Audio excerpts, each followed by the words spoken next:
'Di ba kahapon, ito na nga, kahapon mga kotsero, nagkaroon nga nung napakawalang kuwentang press statement nito si ano, si Pastor Canornio, si Pacquiao. Okay, mga kotsero, ulitin ko lang kasi may mga nalilito at nagko-comment na nagmumura na raw ako sa live stream ko. Hindi. Kaya ako tinatawag na Pacquiao kasi acronym ng pangalan niya yun, PACQ. PACQ. Kaya Pacquiao. Hindi naman ako yung naglagay sa kanya nun. Pinili niya yun para sa sarili niya. Tataka. Papakalanan mo yung sarili mo. Pacquiao. So anyway, kahapon nga nag-meltdown siya. Maraming nabisto. Nabisto natin na nagtatago siya doon sa Glory Hole Mountain niya. Sa Glory Mountain niya. Nandoon siya, nagtatago. Kasi, bakit natin nalaman? Kasi, ayun nag-meltdown ng matanda di kinuwento niya na nandun siya nakatago. Yun yung una niyang sinabi. Pangalawa niyang sinabi sa meltdown niya, mga kotsero, umamin siya na hindi nga siya nagpapasahod ng mga empleyado.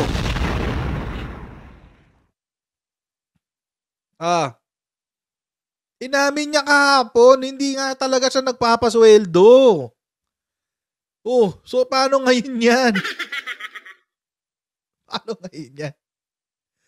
Ngayon, mga kotsero, kakakalkal natin ng mga articles tungkol kay Pacquiao. Nakita nga natin to. Actually, pinakita ko na nga to kahapon.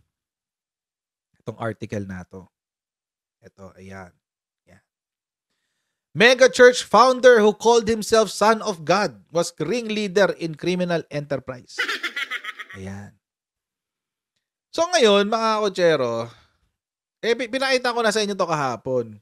Pero hindi ko, hindi ko binasa yung buo. The reason kung bakit hindi ko siya binasa ng buo, kasi pag binasa ko yan hanggang ilalim, makikita nyo yung full indictment. Ayan sa ilalim, Ito yung kaso niya, guys. Ito yung kaso niya. Ayan, April 2021, grand jury. So ngayon, mga kotsero, meron kayo ngayong front row seat sa kung anong criminal enterprise meron si Pacquiao. Siyempre, dinownload ko na yan.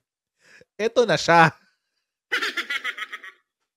So ayun, mga kotsero, bago tayo magpatuloy sa ating topic, tayo muna yung magsha-shoutout sa ating mga kaibigan sa Sendwave.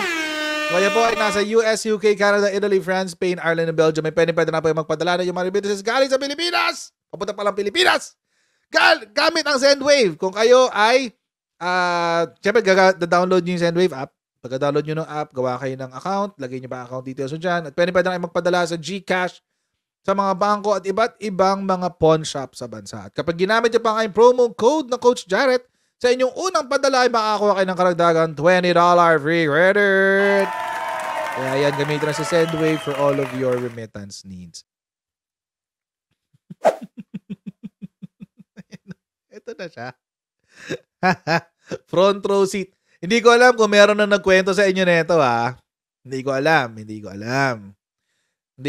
Pero, kung wala pa, di makikita nyo ngayon yung kanyang kaso.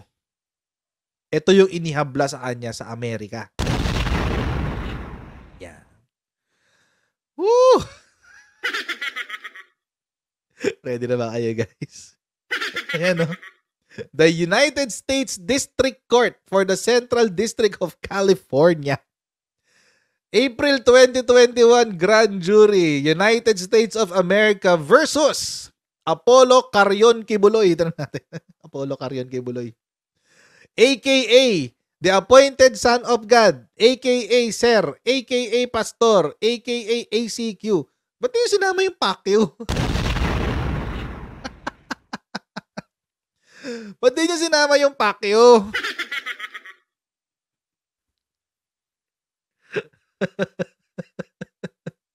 Tapos syempre dito yung ibang ano niya, mga ibang respondents sa kaso or defendants. Yan. No. Si Teresita Tolibas Dandan, Tessie, si Sting, TTD. Pangit. Helen Panilag, si HP. Si Pelina, Sis Eng Eng. Si Sis Eng Eng. Ba't ganyan kayo magbigay ng nickname sa sarili nyo? Ba't parang hindi nyo ginagalang ang mga pagkatao nyo? Sis Eng Eng. Ay, nako. Gia Kabaktulan, Marisa Dueñas, Amanda Estopare, Bettina Padilla Roses, a.k.a. Cookie, and Maria De Leon, a.k.a. Louie. Ayan, sila yung defendants. Ayan. Ito yung kaso. Oh, grabe. Ang dami, guys. Ang dami, oh. Conspiracy to engage in sex trafficking by force, fraud, and coercion, and sex trafficking of children. Sex trafficking by force, fraud, and coercion. Conspiracy. Marriage fraud. May marriage fraud, guys. May marriage fraud. Fraud and misuse of visas. Bulk cash smuggling.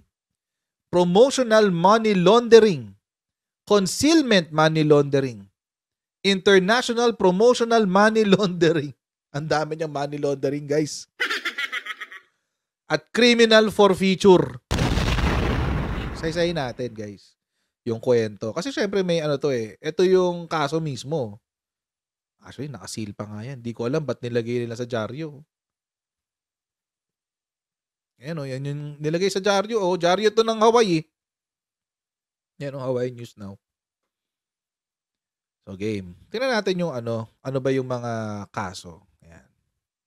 I-highlight ko na yung iba para madali yung mahanap. Okay. In around 1998, KOJC founded the Children's Joy Foundation. The stated goal of the CJF was to provide children in the Philippines with various residential services, medical, psychosocial, educational support, and emergency assistance to harness their potential in community and nation building. So ito yung NGO na sinasabi ni Pacquiao, yung Children's Joy. Nabanggit na ito kahapon eh. Nabanggit na ito kahapon doon sa kanyang video. Tapos, in or around 2007, KOJC began operating CJF in the United States as a registered non-profit charity under Title 6 of the United States Code, Section 501c3. Baka yan yung mga corporation code nila sa states. CJF was registered in the state of California as a foreign non-profit with its principal office located at 127 South Brand Boulevard, Glendale, California. Shoutout sa mga taga Glendale! Malapit sa inyo yung opisina ni Kibuloy. Shoutout sa inyo, John. Tapos, eto na. Punta na tayo dun sa, sa criminal enterprise according to the US grand jury. Under the direction of defendant Kibuloy, KOJC administrators brought certain KOJC workers from the Philippines to the United States to spend long hours illegally soliciting money for KOJC outside of businesses across the United States.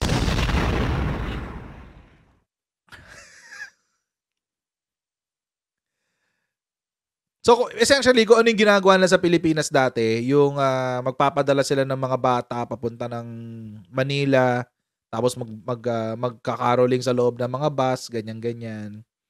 Yun din yung ginawa nila sa States. Yun ang ginawa nila sa States. KOJC administrators also imposed mandatory daily cash solicitation quotas on such KOJC workers. Siguro naman mga kutsero, hindi na to masasabi ni Kibuloy na kasinungalingan lang. Kasi ito yung indictment eh. Ibig sabihin, dumaan na to sa mata ng district attorney ng California, whichever district.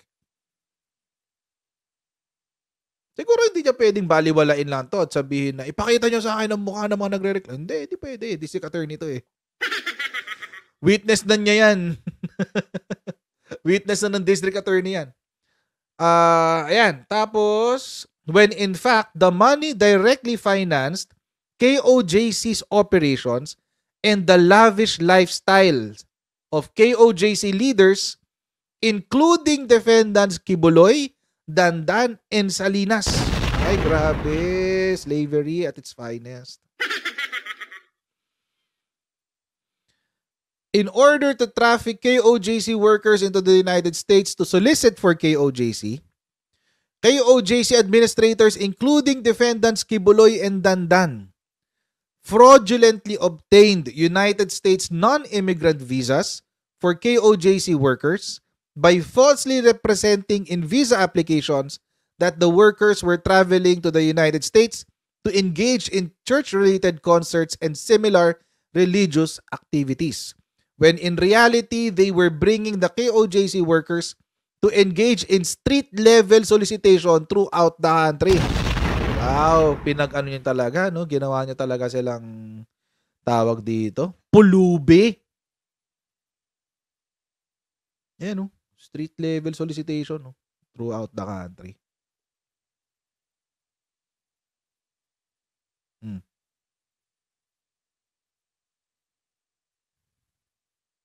Yan, no? Tindi.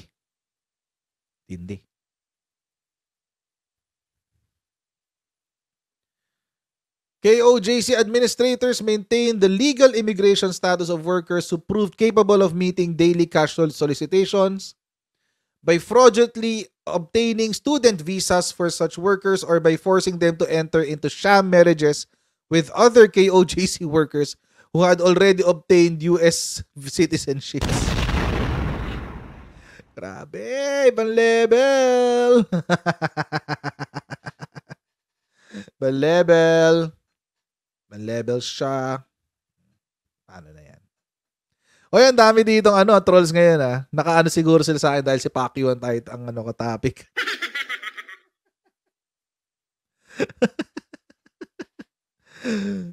dami naka-pose sa akin ngayon trolls kasi si Pacquiao ang topic. Anyway, so ito pa pala. So para magpatuloy ang negosyo, para tuloy-tuloy ang negosyo, ang sabi ng indictment, paano ginagawa ng KOJC? Yung mga malalakas makakuha ng solicitation, ipinapakasal nila sa mga dating miyembro ng Kingdom of Jesus Christ who had already obtained US citizenships.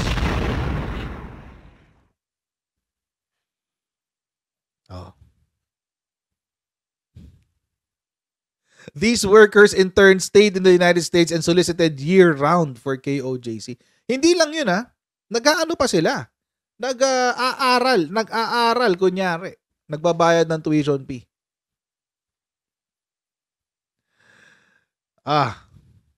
Tapos meron pang trafficking of pastorals. So, ano itong trafficking of pastorals? Pastorals were young women within KOJC who were selected to work as personal assistants for Defendant Kibuloy. Pastorals were recruited by Defendant Kibuloy and other KOJC administrators, including Dandan and Salinas, and others known and unknown to the grand jury. Pastorals were typically between the ages of 12 and 25. Ito yung trafficking of children. Kasi nga naman, simula 12 hanggang 18, actually hanggang 17, bata pa yan. They're treated as minors. At wala pa silang legal personality. Bata eh. Yun. So, etong matindi. So, sila daw yung naghahanda ng pagkain, naglilinis ng bahay, gave him massages using lotion, and traveled with him on trips throughout the world to include the United States. Eto na ngayon. Pastorals engaged in sex with defendant Kibuloy on a schedule determined by defendants Kibuloy and Dandan and others known and unknown to the grand jury. In what was referred to by the pastorals as night duty, for some pastorals, night duty began before the pastoral reached the age of 18. Actually, mamaya mga kutsere, papakita ko sa inyo. Meron 3 witnesses who said na nag-start sila. Yung isa nag-start parang 15 years old, yung isa parang 12. Basta 3 yun eh. Na nakasulat din dito. Defendant Kibuloy and other KOJC administrators coerced pastorals into having night duty, that is, sex with defendant Kibuloy, under the threat of physical and verbal abuse and eternal damnation by defendant Kibuloy and other KOJC administrators. So kapag hindi ka raw pumayag na maipagtalik kay Kibuloy, gugulpihin ka, aabusuhin ka ng salita, at sasabihin pupunta ka sa impyerno dahil ang tunay na Diyos ay naririto at gusto kang kangkangin.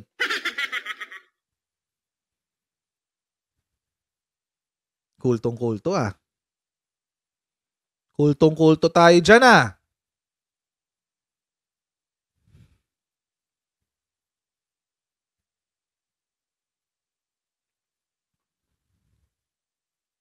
Defendant Kibuloy and other KOJC administrators told pastorals that performing night duty as God's will was God's will and a privilege as well as a necessary demonstration of the pastoral's commitment to give her body to defendant Kibuloy as the appointed son of God. Ay, my goodness. Ayun. Ano yung sinabi niya kahapon? Tawag dito, inalay na ron yung katawan niya sa langit. Yun ba?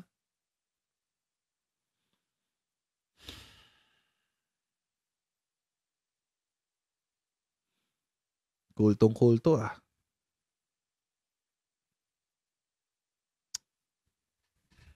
Hindi ka appointed son, disgusting son ka.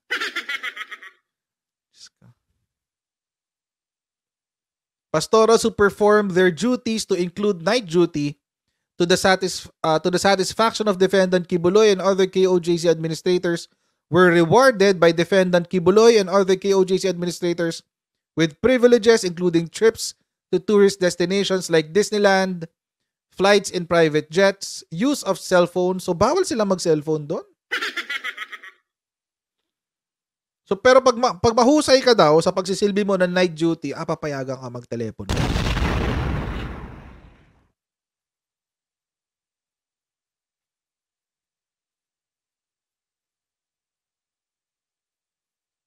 And yearly monetary payments referred to as honorariums by KOJC administrators. Ang hirap ipagtanggol ng mga abogado ni ni Kibs. Lakas na magtawag na may demonyo sa Malacanang, siya pala yung demonyo.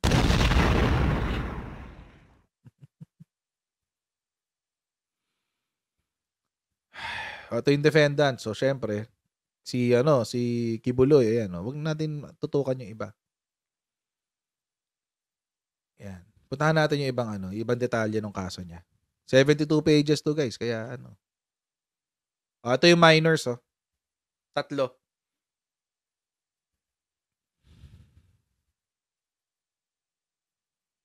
Ayan, withheld yung names, Withheld yung names. Minor victims KA, KP, and KF, knowing and recklessly disregarding with reasonable opportunity to observe that the child victims had not attained the age of 18 and would be caused to engage in commercial sex act in violation of Title 18 United States Code. Baka ito yung Revised Penal Code. Baka ito yung Revised Penal Code. Baka ito yung version nila ng Revised Penal Code. Meron pang ito po, oh. Victims, RE, JB, KA, KP, and KF. Knowing and recklessly disregarding that force, threats of force, fraud, and coercion as defined in Title 18, blah, blah, and any combination of such means would be used to cause victims, RE, JB, KA, KP, and KF to engage in commercial sex acts in violation of Title 18, etc., etc.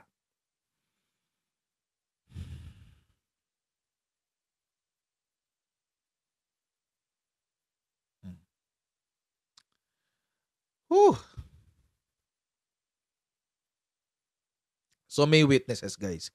So meron pala talaga silang may lehitimong complainant na dumaan na sa investigasyon ng District Attorney ng Amerika. 5 to. 5 as far as pastorals are concerned. 3 dun sa 5 ay bata when they fell victim into the crime of PACU.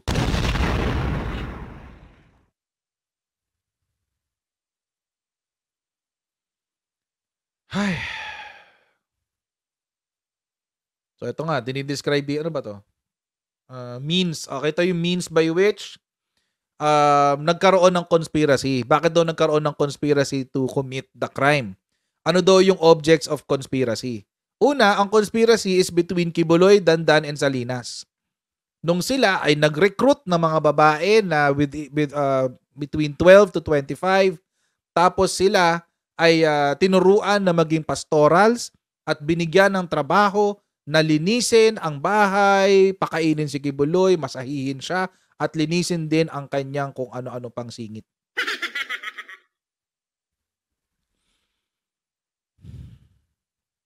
Ito pa matindi. Ano kaya tong commitment letters, no? Would instruct female victims to write commitment letters to defendant Kibuloy in which the victims would devote their lives, including their bodies, to defendant Kibuloy as the appointed son of God. May kontrata kayo?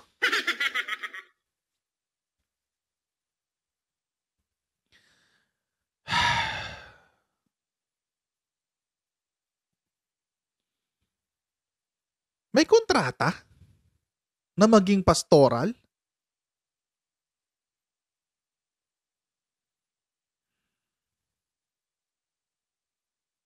Commitment letters eh.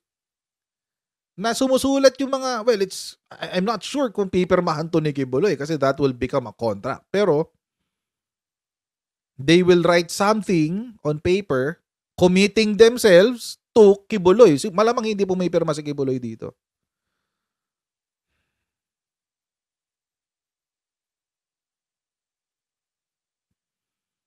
Pero pinapasulat niya ng commitment letters. Sa akin lang kayo ha. Akin lang kayo. Hindi kayo pupunta sa iba. Tigas ang buka. Ito yung conspiracy. Kibuloy, Dandan, Salinas would order female victims, including minor victims, to engage in with defendant Kibuloy on a schedule determined. May schedule pa. By defendants Kibuloy and Dandan. Ito yung conspiracy dyan. Tapos silang tatlo ulit would tell the victims that obedience to defendant Kibuloy was the will of God. Alam nyo, kaya maraming tao nagagalit sa mga religious groups dahil sa mga hayop na katulad nito ni Kibuloy.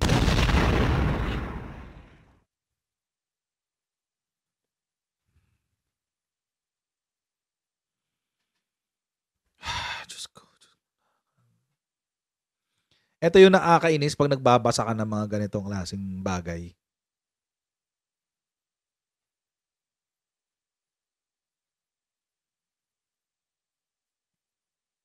Titrigger ka rin. Magagalit ka rin eh. Hayop. Mas masahol pa siya sa hayop. Sobra.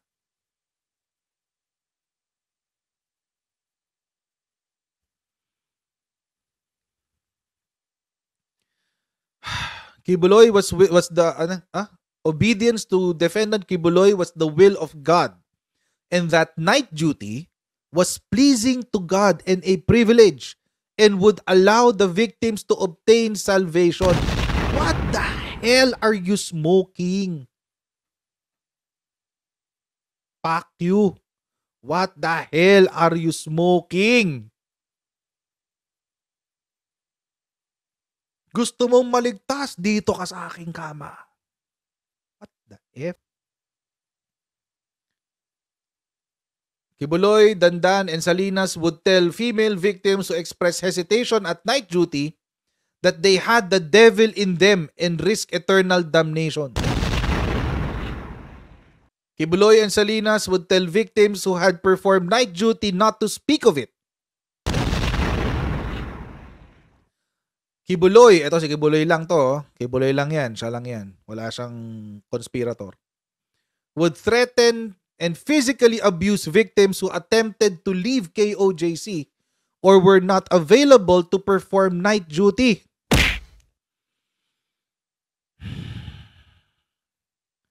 Defendant Kibuloy would also physically abuse female victims for communicating with other men or engaging in other behavior that upset him. Defendant Kibuloy deemed such behavior adultery and asin. So, ibig sabihin, kapag ba ikaw ay sumulat ng commitment letter, essentially, asawa ka na ni Kibuloy? Adultery daw eh. Adultery oh. Mga kotsero, wala pa dito yung wala pa dito yung aligasyon nung sa money laundering.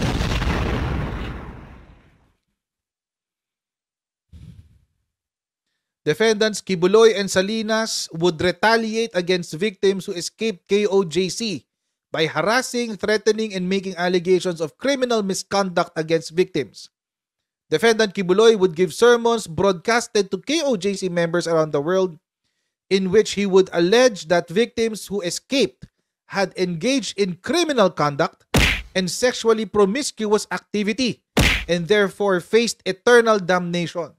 In order to discourage other victims from leaving, retaliate against and discredit the victims, and conceal the sexual activity between Defendant Kibuloy and the victim.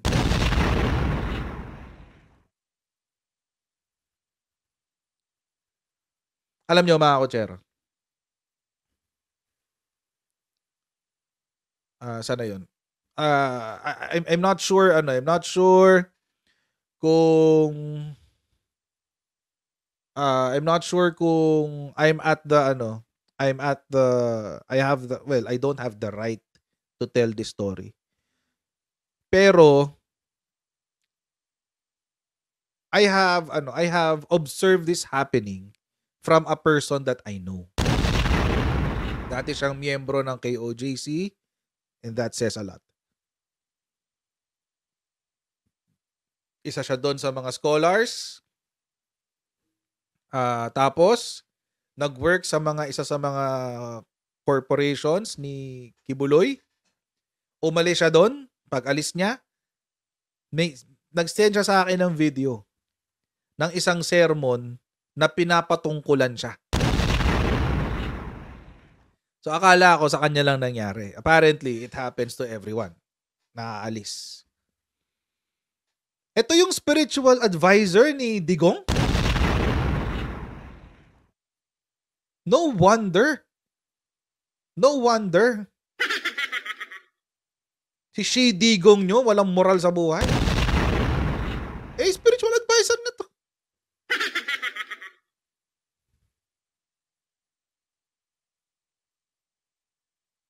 Ito, overt acts. Ibig sabihin, ito.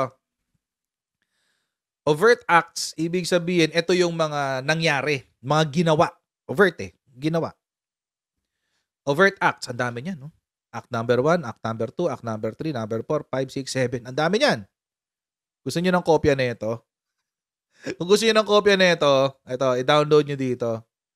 Tapos, kayo na bahala magbasa nung ibang detalye. Hindi ko na mabasa kasi masyadong mahaba pag dadaanan natin lahat yan. Ang dami niyan, yan.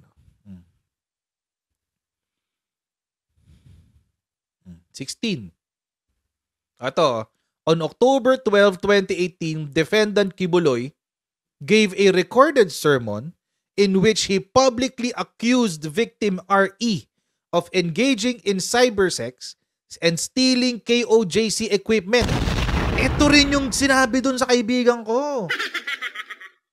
Kilala ko pala. Nagnakaw daw ng gamit. Publicly accused victim BP of engaging in cybersex and publicly accused victim KA of stealing a credit card before leaving the KOJC.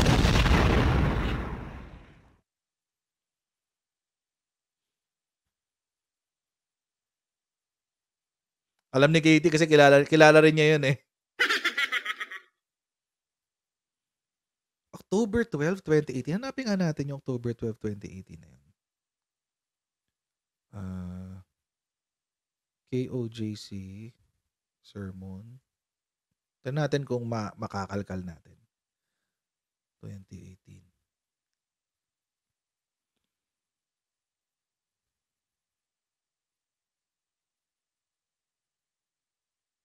Ay kaso baka wala na kasi tinanggal na nga pala yung lumang YouTube channel nila, no? Baka wala na yun. Baka hindi na natin makikita.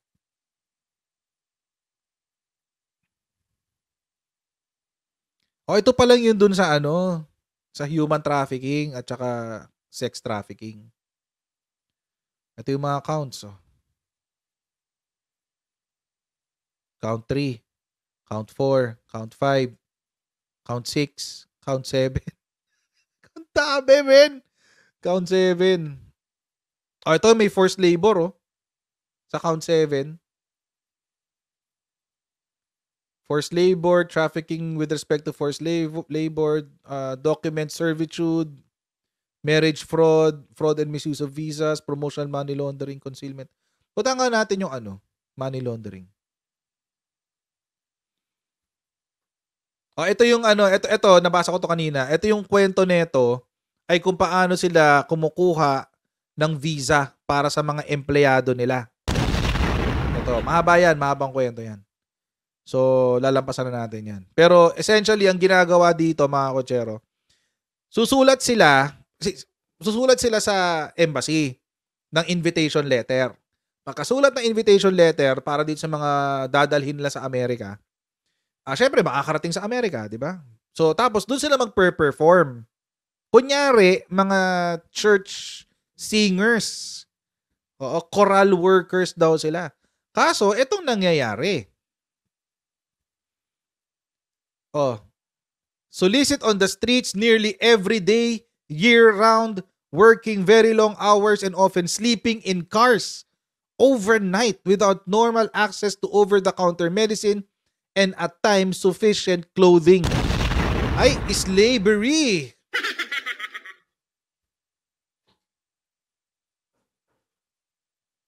Slavery, guys.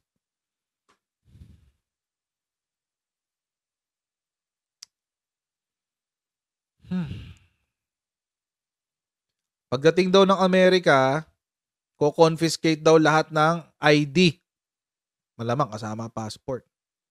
Tapos, bibigyan sila ng badge that identified the worker as a volunteer with CJF, with Children's Joy Foundation. Ito yung nakikita ko sa bus dati. Nagkakaroling sila sa bus. CJF. So, confirmed. Kay Kibuloy nga yun.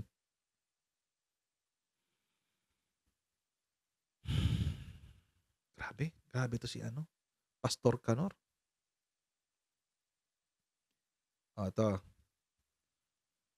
Defendants Dandan, Panilag, Salinas, Kabaktulan, and Estopare and others known would set daily cash solicitation quotas for KOJC members.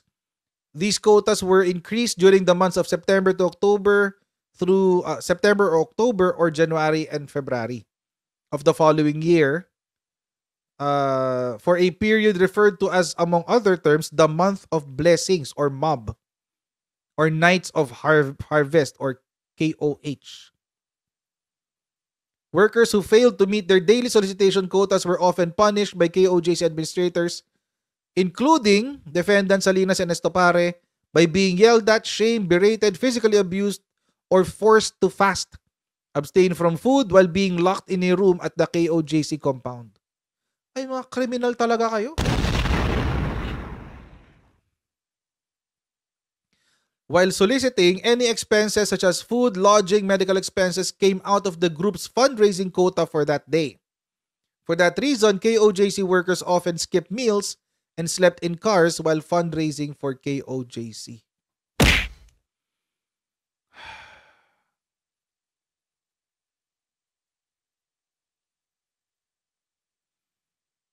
During the may orientation pa pagdating doon. During orientation, defendants Kibuloy and Dandan encouraged workers to fundraise money for KOJC.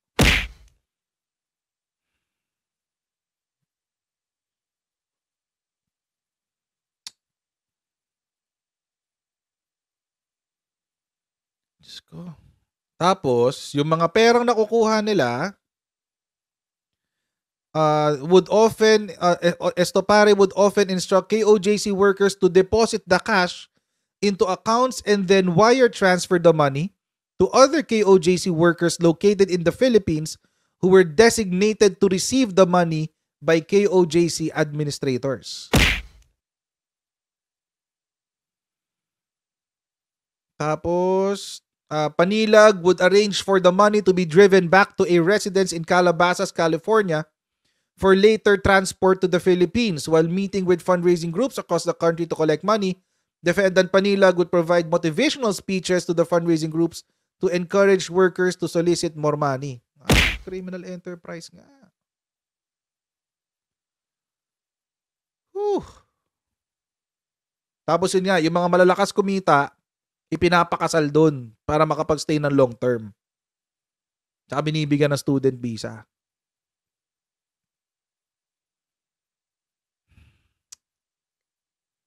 Lampasan na natin yung sham marriages kasi ito. Nagpapadala daw sila ng less than $10,000 sa mga bank accounts para maitago sa mga bangko. Kasi nga naman, ang limit kasi pag nag $10,000 ka na, automatic sisipa ang AMLA, anti-money laundering. So less than $10,000 lang ang tinatransfer sa mga bangko. KOJC workers would provide KOJC workers approximately $9,000 in cash to carry when they return to the Philippines. The money would be rolled into socks and placed in luggage and on the person of KOJC members flying on commercial airplanes to the Philippines from the United States, or in bulk amounts stored in private jets operated by KOJC under the direction of Kibuloy. Yun! Uy! Kaya pala may private jet. Kaya pala sa dinami-dami ng pastor na maayos sa Pilipinas, siya lang ang may private jet. Bigay daw ng ama. Hindi, bigay pala ni Uncle Sam. Dahil sa scam nyo. Ang tindi mo, boy. Buhay ka pa, sinusunog ka na sa impyerno.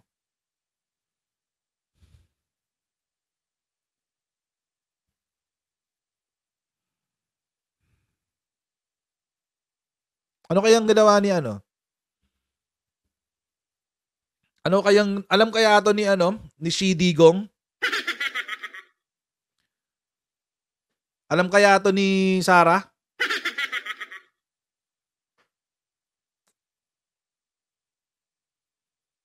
Uncle Sam, Amerika. Ang sinasabi niya kasi, yung pera daw niya ay bigay sa kanya ng Diyos Ama. Hindi pala galing sa Diyos Ama. Galing pala kay Uncle Sam. Ayan, no?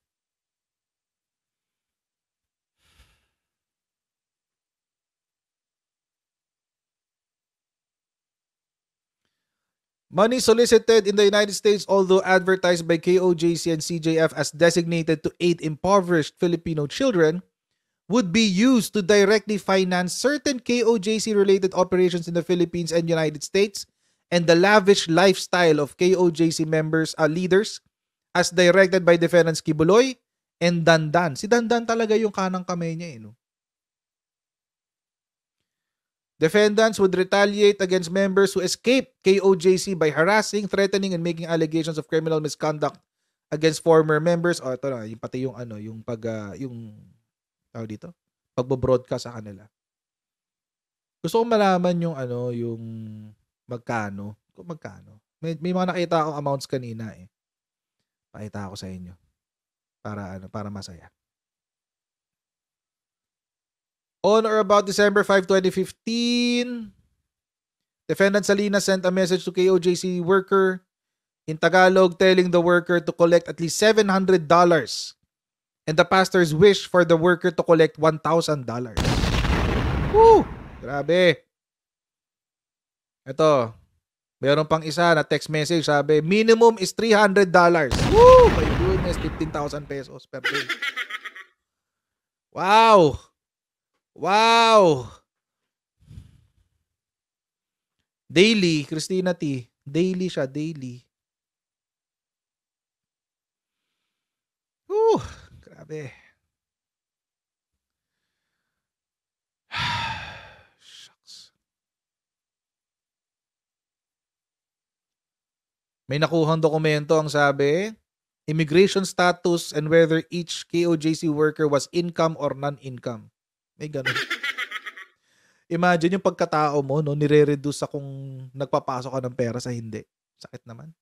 O, ito yung pera, oh. Ito yung pera, oh. October 31, 2016, $5,000 received a cash deposit 5,337. Uy, laki ah. 5,000. Grabe.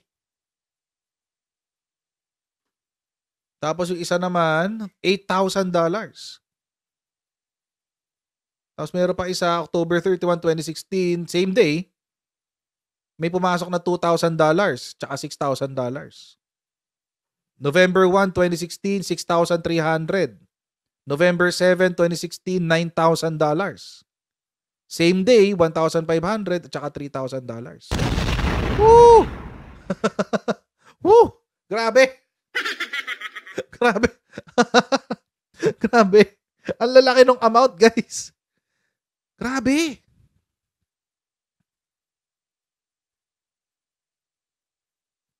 Hindi ko alam kung nakita niyo na ito sa ibang vlogger, pero masama ang paloob.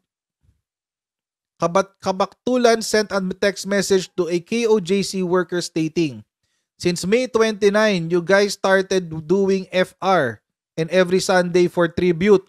Can you give me your individual income for that? Your total contribution for tribute is only $300 plus. Unbelievable! Grabe.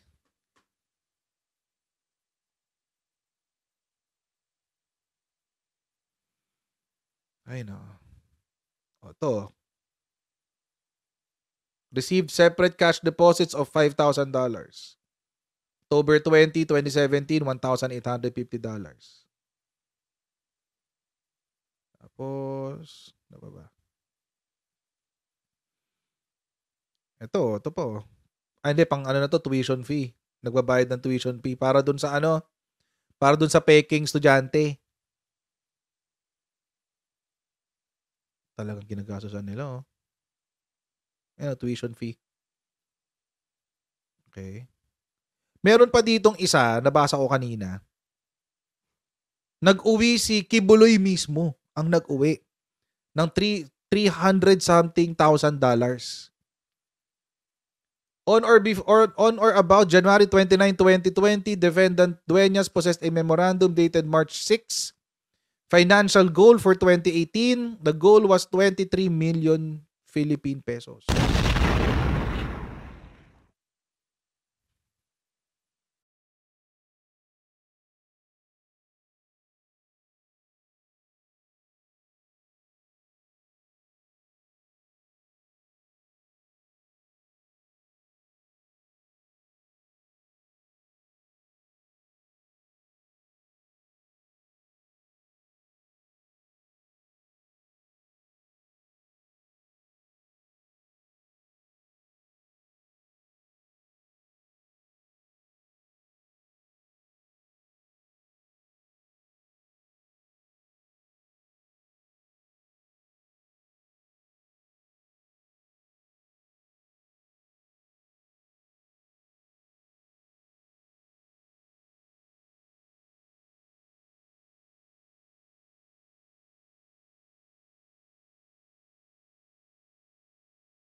So mga Coachero, maraming po salamat sa inyo patuloy na pagsuporta sa ating channel. Huwag niyo po kalimutan mag-subscribe sa Coach Jared YouTube channel and pa-follow na rin po tayo sa ating Facebook page para like updated sa mga ganap dito sa ating channel. I'll see all of you in the next Coach Jared Live!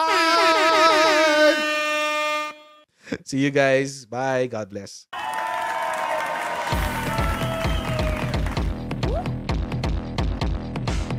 Pag ganun, huwag natin gawing tanga mga Pilipino. Mas maganda kasi nasa lugar ka ng tama kaysa yung pinipilit mo yung pagkakamali.